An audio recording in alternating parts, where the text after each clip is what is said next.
Congresswoman Mariannette Miller-Meeks is a Republican from Iowa, and she joins me now.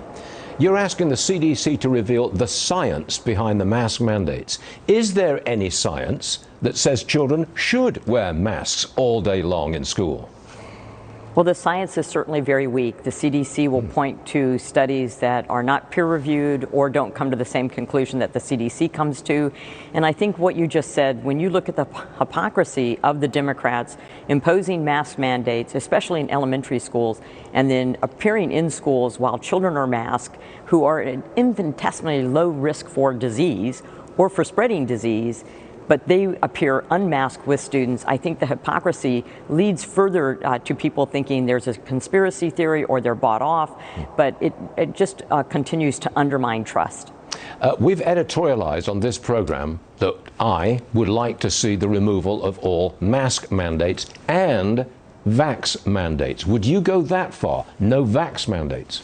I would agree to both of those. There should not be a mask mandate. If people are concerned, if they believe the science supports wearing a mask, they should wear a mask. I certainly would wear a mask if I was around somebody who was vulnerable, if I was in a nursing home around elderly people, elderly grandparents, if I was in a setting where people appeared to be ill.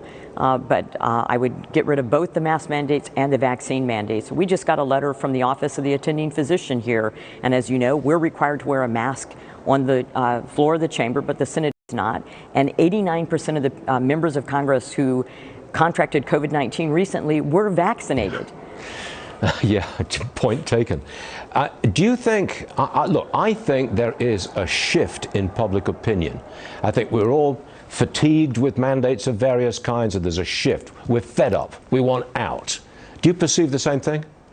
Absolutely. I think we're going on the third year of this. The majority of people are vaccinated or have had COVID-19. We know that infection-acquired immunity is certainly excellent, and it's as good, if not better, than the vaccine. And so we're in a period now where I think it should be relegated to individuals deciding what their risk is, having a conference with their doctor, a dialogue with their doctor, and determining if they're at risk, wear a mask, get a booster. But I think the mandates for masks, and especially in school-age children, that is just so far beyond the pale now that the evidence shows, the science shows they're not at risk. Children are not at risk. Let them go without their masks. It's personal responsibility and freedom from Republicans versus top-down authoritarianism from the Democrats. That's the way I see it. I'm sure you'll agree with that because you're a Republican. But, look, thank you very much for coming on the show. I know it was a last-minute deal, but we really appreciate you being here, ma'am. Thank you very much. Thank you, Stuart. Sure thing.